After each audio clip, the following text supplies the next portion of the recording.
सभी बच्चों को ग्रीटिंग नमस्कार। तो वोकैब की क्लास को हम आगे बढ़ाते हैं। सबसे पहला वर्ड यहाँ पे है डिसऑर्डरली। ऑर्डर का मतलब सभी को पता है, क्रम में रखना या रूल या नियम कानून का होना। डिसऑर्डर, डिस एक नेगेटिव वर्ड होता है, जिसके आगे लग जाता है उस वर्ड को नेगेटिव बना देता है। डिसऑर्डर का मतलब नियम कानून का उल्लंघन वगैरह हो जाना, या कोई चीज़ जो अरेंज नहीं है या क्रम में नहीं होती है या ऑर्गेनाइज नहीं है। अब ये डिसऑर्डरली है, तो देखो अगर हम नाउन के बाद में ly जोड़ देते हैं तो वो एडजेक्टिव बन जाता है।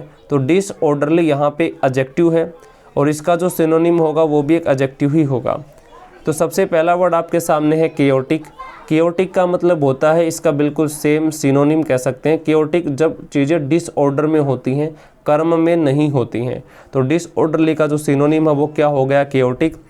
ऑर्गेनाइज, जब चीज़ें ऑर्गेनाइज फॉर्म में होती हैं, क्रम में रखी हुई होती हैं, सही से रखी हुई होती हैं। एडजस्टेड भी आप कह सकते हैं कि जब हम चीज़ें एडजस्ट कर लेते हैं। और अरेंज भी, इसका यहाँ पे तीनों आप देखेंगे तो लगभग इसके सिनोनिम एंटोनिम कह सकते हैं। डिसऑर्डरली के तीनों लगभग एंटोनिम है, लेकिन इनमें जो मोस्ट अप्रोप्रिएट होगा वो ऑर्गेनाइज्ड होगा। आगे बढ़ते हैं। अगला वर्ड आपके सामने एलिवेशन है। एलिवेटर आपने सुना होगा, लिफ्ट वगैरह को कह देते हैं। तो एलिवेट का मतलब होता है ऊपर उठना या आगे बढ़ना। तो एलिवेशन मतलब, एलिवेशन एक नाउन फॉर्म है। ये बात आप समझिए कि जिस शब्द के पीछे आपको ION या ENT नज़र आता है तो वो सारे की सारी नाउन फॉर्म ही होती हैं। तो एलिवेशन भी नाउन है, इसका जो एंटोनिम या सिनोनिम होगा वो भी नाउन फॉर्म ही होगा। तो एलिवेट का मतलब ऊपर उठना होता है, लिफ्ट करना होता है, इसी से आप समझ सकते हैं। अब इसका जो एंटोनिम है वो समझ सकते हैं। रिडक्शन का मतलब रिड्यूस से बना, रिड्यूस का मतलब कम हो जाना। इसका सिनोनिम रिसीड भी होता है, कम हो जाना। मिटिगेट भी कम होना होता है। तो रिड्यूस मतलब कम करना, तो रिडक्शन कम हो गया या कमी हो गया। हुमिलिएशन क्या होता है, तो हुमिलिएट से बना है ये वर्ड। हुमिलिएट का मतलब होता है इंसल्ट करना, बेइज्जती करना, तिरस्कार करना, अपमान करना। तो ये हुमिलिएट करना होता है। तो हुमिलिएशन, तिरस्कार, अपमान, बेइज्जती आप समझ सकते हैं यहाँ से। इंक्रीमेंट भी आपने सुना होगा, इंक्रीज से बना है इंक्रीमेंट। इंक्रीज का मतलब बढ़ना होता है, इंक्रीमेंट को आप बढ़त भी कह सकते हैं। डिबेस अगला देखिए। देखो बेस क्या होता है, तो बेस का मतलब होता है नीचे जो होता है उसको बेस कहते हैं। और डी का मतलब नेगेटिव हो गया। तो डिबेस यानी जो चीज़ पहले से ही कम है उसको और कम कर देना और छोटा कर देना। तो डिबेसमेंट भी आप कम ही कह सकते हैं। और इस शब्द के पीछे ENT जोड़ दिया तो ये भी एक नाउन है। तो एलिवेशन का मतलब हो गया ऊपर, मतलब कहाँ तक उठाया गया, कहाँ तक एलिवेट किया गया है। और इसका जो उल्टा हो जाएगा रिडक्शन। तो ये आसान सा शब्द था, आगे बढ़ते हैं। ग्लोसी। ग्लोसी होता है कोई चीज़ जो बहुत ज़्यादा शाइनिंग होती है। अगर ग्लोसी का मैं सिनोनिम की बात करता हूँ तो वो शाइनिंग हो जाएगा। ग्लोसी मतलब चमकीला, शाइनिंग, लस्ट्रस भी आप उसे कह सकते हैं, ब्राइट भी कह सकते हैं, रेडियंट भी है, ग्लोइंग भी है, स्पार्कलिंग भी है, बहुत सारे सिनोनिम है। अब देखो आगे बढ़ते हैं। इसका जो एंटोनिम हो जाएगा वो डल हो जाएगा। ग्लोसी मतलब चमकीला, कोई चीज़ जो बहुत ज़्यादा ब्राइट है, और इसका अपोजिट हो जाएगा डल। अब अगला शब्द टायर्ड है, सबको पता है टायर्ड मतलब थका हुआ। और एक अगला शब्द है वेरी, इसका भी मतलब टायर्ड ही होता है, टायर्डनेस होता है। अब वेरी को याद कैसे रखेंगे, जो बच्चे स्पेक्स लगाते हैं तो उनको एक समस्या आती है। अभी तो कोरोना काल में तो आप सभी को पता होगा कि जब हम स्पेक्स लगाते हैं फिर मास्क लगा लेते हैं तो जो हमारे मुंह से हवा निकलती है वो चश्मों पे ऐसे जम जाते हैं एक प्रकार से, तो वो धुंधला पड़ जाता है। तो बार बार उसको उतार के साफ़ करना होता है। जो बच्चे चश्मा पहनते होंगे उसको ये पता होगा सारी बातें। तो बार बार वेयर करके, वेयर मतलब क्या होता है, पहनना। तो वेयर करके हम थक जाते हैं कि बार बार उतारो, फिर वेयर करो, फिर साफ़ करो। तो वेरी मतलब टायर्डनेस ही होता है। तो वेरी मतलब आप समझ गए होंगे। आगे बढ़ते हैं। अगला शब्द आपके सामने बून है। आप लोगों ने बचपन में या छोटी क्लासेस के अंदर हमने पढ़ा था कि विज्ञान एक वरदान और अभिशाप। ऐसे ही हर चीज़ की वरदान भी होते हैं, हर चीज़ अभिशाप भी होती है। तो बून जो होता है वो वरदान होता है और बेन जो होता है वो अभिशाप होता है। तो बून मतलब क्या हो गया, वरदान, और बेन क्या हो गया, अभिशाप। एक दूसरे के अपोजिट हैं। डल तो सबको पता है, हर्ट करना भी सबको पता है। हर्ट करना मतलब किसी को नुकसान पहुंचाना, किसी को मतलब, है ना, आप समझ गए होंगे। हार्श क्या होता है समझिए। हार्श होता है अनप्लीजेंट, कोई चीज़ अनकाइंड आप इसे कह सकते हैं। हार्श पुनिशमेंट से आप समझिए। अमूमन क्या होता है कि स्कूलिंग डेज में जो सज़ा मिलती है, मान लीजिए कोई बच्चा काम नहीं करके लेकर आता है, कॉपी तैयार नहीं रखता है, तो अमूमन लड़कों को ज़्यादा सज़ा मिलती है, लड़कियों को थोड़ी सॉफ्ट सज़ा मिलती है, उनके मतलब हाथ खड़े करवा दिए जाते हैं, ठीक है, और लड़कों को थोड़ी सी हार्ड पुनिशमेंट मिलती है। अब मान लीजिए कोई एक ऐसा टीचर है वो बहुत ही ज़्यादा हार्ड है और वो लड़कियों को भी मतलब ज़्यादा ही पुनिशमेंट दे देता है, कठोर पुनिशमेंट दे देता है, ठीक है, या लड़कियों के कान पकड़वा देता है, तो ये थोड़ा सा हमें अनकाइंड सा लगेगा, है ना, अनप्लीजेंट सा लगेगा। तो हार्श का मतलब जैसे आप यहाँ पे यूज़ करोगे हार्श पुनिशमेंट, कि लड़कियों को भी उस टीचर ने हार्श पुनिशमेंट दे दी है, अनप्लीजेंट दे दी है, वो अनकाइंड है तो वो हार्श है। उम्मीद आप इतनी बात समझ गए हैं। अकम्प्लिश क्या होता है? देखो अकम्प्लिश दो होते हैं, एक के पीछे जैसे ACCOMPLICE, यानी पीछे आपको LISH इसमें लिखा है और LICE मिलेगा। जो LICE होता है वो होता है सह अपराधी, जो आदमी किसी क्राइम में पार्टनर होता है, आप इसको याद रखेंगे, crime in partner in crime आप इसे बोलेंगे, कि जो आदमी किसी भी क्राइम में करने में साथ देता है उसको अकम्प्लिश कहा जाता है। लेकिन यहाँ वाला जो अकम्प्लिश है उसका मतलब क्या है? इसका मतलब होता है किसी भी चीज़ को अचीव करना या उसको कंप्लीट करना सक्सेसफुली। जैसे आपने कोई काम कर लिया है और उसको पूरा कर लिया है और बहुत अच्छे से कर लिया है, आपको सक्सेस भी उसमें मिल गई है, तो आपने उस काम को अकम्प्लिश कर दिया है, पूरा कर दिया है, सक्सेसफुली कर दिया है, या आपने कोई अचीव कर लिया टारगेट सक्सेसफुली, उसको भी आप अकम्प्लिश ही कहते हैं। इसका उल्टा हो जाएगा फेल। आपने कोई काम शुरू किया और बीच में रह गया, आप फेल हो गए, तो उसको फेल कहेंगे। अगला वर्ड आपके सामने है इम्प्रॉपर। प्रॉपर का उल्टा इम्प्रॉपर होता है, उचित ना हो, अनुचित हो, उसको इम्प्रॉपर कहा जाता है। डिसएग्रीएबल, जो एग्री करने योग्य नहीं होता उसको डिसएग्रीएबल कहा जाता है। स्कैटर क्या होता है? तो एक साइंस का वर्ड बहुत अच्छे से आपको समझा रखा है, इसका हिंदी मीनिंग परकीर्णन होता है। ये बहुत सारे फेनोमेना आपको पढ़ा रखे हैं, जैसे डिस्पर्जन ऑफ लाइट है, रिफ्लेक्शन ऑफ लाइट है, रिफ्रैक्शन ऑफ लाइट है, स्कैटरिंग ऑफ लाइट है, आप इसको मतलब और भी बहुत सारे हैं, ठीक है, पोलराइजेशन ऑफ लाइट है, ठीक है, तो बहुत सारी चीज़ें आपको सिखा रखी। तो स्कैटर का मतलब प्रकीर्णन होता है।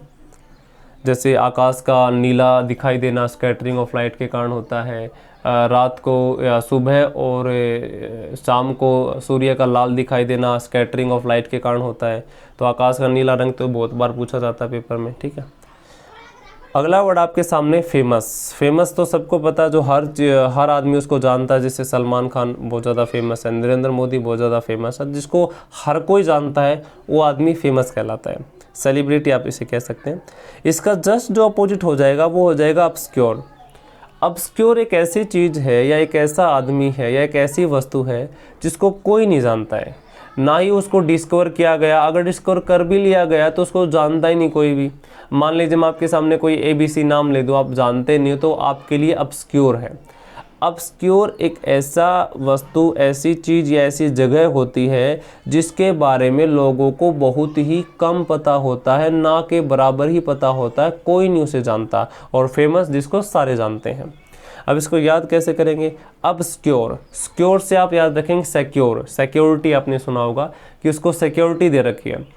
मान लीजिए कोई आदमी पैदा हुआ, स्टार्टिंग से उसको सिक्योरिटी दे रखी है, उसको कोई जानता ही नहीं, ना ही कोई मिलने देता है, ना उसके आस पड़ोस के या कोई भी, तो उसको याद रखेंगे कि अब उसको मिल गई सिक्योरिटी, अब उसे कोई नहीं जानता है, ठीक है। अगला वर्ड आपके सामने एमिनेंट, ये पहले भी आया था। एमिनेंट होता है इलस्ट्रियस, या फिर आप इसे फेमस कह सकते हैं। फेमस, पॉपुलर, एमिनेंट, इलस्ट्रियस, ये सारे इसके सिनोनिम होते हैं। अगला वर्ड आपके सामने आया लेनियंट। लेनियंट का मतलब होता है कोई चीज़ जो स्ट्रिक्ट नहीं होती है।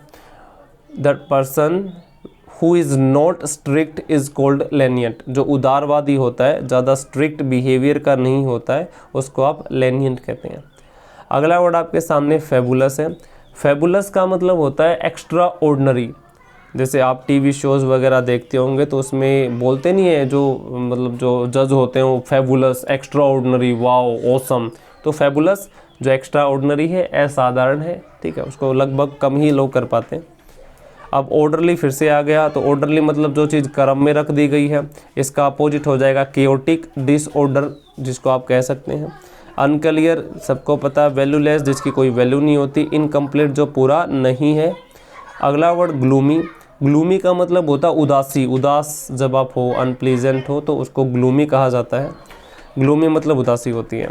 इसका अपोजिट हो जाएगा रेडियंट। कोई आदमी रेडियंट है तो वो उसके चेहरे पे लाली आ गई एक प्रकार से, मतलब रोशनी आ गई है। रेडियंट बहुत ज़्यादा खुश है। फ्रेग्रेंट होता है, आपने सुना होगा स्मेल। स्मेल का मतलब जस्ट सूंघना होता है, ठीक है। अगर वो स्मेल बहुत ही ख़राब है तो स्टिंकिंग है, जिसको बदबू बोलेंगे। अगर वही स्मेल अच्छी है तो उसको फ्रेग्रेंट बोलोगे, ठीक है। फ्रेग्रेंट, फ्रेग्रेंट मतलब अच्छी खुशबू। जैसे सेंट वगैरह आप लगाते हो तो उसकी फ्रेग्रेंस आप देखते होंगे, ठीक है। मेलोडियस भी पहले आया था। मेलोडी होता है जो सुनने में बहुत अच्छा लगे, प्लीजेंट टू लिसन। जैसे कई सॉन्ग्स होते हैं जिसकी ट्यून सुन के बहुत मज़ा आ जाता है, तो वो जो ट्यून होती है वो मेलोडियस होती है। इल्यूजरी क्या, तो इल्यूजन बच्चे आपने सुना होगा। इल्यूजन क्या होता है? इल्यूजन का मतलब होता है भ्रम हो जाना। इल्यूजन मतलब क्या होता है? भ्रम। इसके सिनोनिम इल्यूजन के हो सकते हैं, इल्यूजन है, मिरास है, हेलोसिनेशन है, इसको आप कह सकते हैं भ्रम हो जाना। जैसे आप ना मतलब बाइक पे जा रहे हैं और रोड पे कई बार पानी दिखता है लेकिन वो वास्तव में होता नहीं, तो वो मिराज होता है, भ्रम होता है एक प्रकार का। तो उसी से वर्ड बना इल्यूजरी। आगे बढ़ते हैं तो अगला शब्द आपके सामने स्ट्राइफ है। स्ट्राइफ का मतलब क्या होता है? स्ट्राइफ का मतलब होता है डिसएग्रीमेंट, कन्फ्लिक्ट कह सकते हैं, डिस्कॉर्ड भी आप इसे कह सकते हैं, वो स्ट्राइफ होता है। इसका उल्टा हो जाएगा पीस, शांति। मान लीजिए आप कहो किसी के साथ झगड़े हैं तो शांति तो होगी नहीं, तो उसका उल्टा क्या हो जाएगा? पीस, यानी कि शांति। अब स्ट्राइफ को याद कैसे करेंगे? तो एक सर्जिकल स्ट्राइक आपने सुना होगा। तो सर्जिकल स्ट्राइक क्या थी कि भारत और पाकिस्तान के बीच में हुई थी ये। तो देखो, भारत और पाकिस्तान में हमेशा डिस्प्यूट रहते हैं, डिस्कॉर्ड रहते हैं, डिसएग्रीमेंट रहता है, कन्फ्लिक्ट रहते हैं। तो स्ट्राइफ को सर्जिकल स्ट्राइक से याद रखेंगे, ठीक है। पीस इसका उल्टा हो जाएगा। वॉर का मतलब तो सबको पता है, एंगर का मतलब गुस्सा, और वो का मतलब वो है, या वो का मतलब दुख होता है, ठीक है। अगला शब्द आपके सामने है आइसोलेशन। ये तो आजकल चला हुआ है कि वो आइसोलेशन में है। आइसोलेट का मतलब अलग कर देना किसी को। इसी का सिनोनिम सेग्रीगेशन होता है, सेपरेट कर देना, अलग कर देना। सेक्लूजन का मतलब होता है एकांतवासी, जो एकांत में रहना पसंद करता है, दैट पर्सन इज कॉल्ड सेक्लूड, ठीक है। सेक्लूजन नाउन हो गया। डिपोर्ट का मतलब होता है किसी को देश निकाला दे देना, एग्जाइल इसका सिनोनिम है, बैनिश भी इसका सिनोनिम है, ठीक है। और इसका उल्टा हो जाएगा एसोसिएट। एसोसिएट का मतलब मिला देना उसको, ठीक है। और आइसोलेशन मतलब अलग कर देना। तो 1 मिनट के लिए हम रिवीजन ले लेते हैं बहुत ही जल्दी से। तो पहला वर्ड आपके सामने डिसऑर्डरली, जो चीज़ ऑर्डर में नहीं होती है, इसका सिनोनिम केओटिक होता है। ऑर्गेनाइज इसका एंटोनिम हो जाएगा एडजस्टेड, एडजस्ट करना, सबको पता है। अरेंज्ड भी सबको पता है। एलिवेशन, ऊपर कहाँ तक एलिवेटेड है, कहाँ तक उठाया गया, उसको एलिवेशन कहते हैं। या एलिवेशन का एलिवेट से बना है। एलिवेट का मतलब होता है उठना या उठाना, जैसे एलिवेटर होता है। एलिवेटर लिफ्ट को आप कह सकते हैं, ठीक है। या जो सीढ़ी होती है वो एलिवेटर कहलाती है। आप समझ गए होंगे, उम्मीद है। रिडक्शन इसका एंटोनिम हो जाएगा कम होना। ह्यूमिलिएशन होता है बेइज्जती, तिरस्कार, अपमान। इंक्रीमेंट बढ़त होता है। डिबेसमेंट भी कम हो जाना होता है। अगला शब्द ग्लोसी। ग्लोसी मतलब चमकीला। शाइनिंग इसका सिनोनिम हो जाएगा। डल इसका एंटोनिम हो जाएगा वेरी होता है टायर्डनेस। टायर्ड तो सबको पता है। बून का मतलब वरदान, बेन का मतलब अभिशाप, डल मतलब डल होता है हर्ट करना। हार्स, हार्स मतलब अनप्लेजेंट, अनकाइंड है कोई चीज़, उसको हार्स कहते हैं। Accomplish, to achieve something successfully, to complete something successfully is called accomplish. Fail इसका एंटोनिम हो जाएगा इम्प्रॉपर, जो उचित नहीं। डिसएग्रीएबल, एग्री करने योग्य नहीं। स्कैटर का मतलब प्रकीर्णन होता है। आकाश का नीला दिखाई देना, सूर्य का लाल दिखाई देना सुबह शाम, ये किसके कारण होते हैं? तो due to scattering of light. ये सबको पता होगा इतनी बात तो, ठीक है। अगला वर्ड है फेमस। फेमस का उल्टा हो जाएगा ऑब्स्क्योर। ऑब्स्क्योर जिसके बारे में कोई नहीं जानता। एमिनेंट फेमस होता है। लेनियंट जो स्ट्रिक्ट नहीं होता है, साधारण होता है, जो सीधा साधा होता है, ठीक है। फैबुलस होता है एक्स्ट्राऑर्डिनरी। ऑर्डरली, फिर से इसका ऑर्डरली का एंटोनिम कियोटिक है, सबको पता, पहले बता दिया। अनक्लियर जो क्लियर नहीं। वैल्यूलेस जिसकी कोई वैल्यू नहीं। इनकम्प्लीट जो पूरा नहीं। ग्लूमी होता है उदासी। रेडियंट होता है चमकीला। ग्लोइंग आप इसे कह सकते हैं, जो बहुत ज़्यादा खुश है। फ्रेग्रेंट जो जिसकी बहुत ज़्यादा अच्छी खुशबू आती है। मेलोडियस जो सुनने में बहुत ही pleasant to listen is called melodious. Illusory जो भ्रम से संबंधित होता है, ये इल्यूजरी।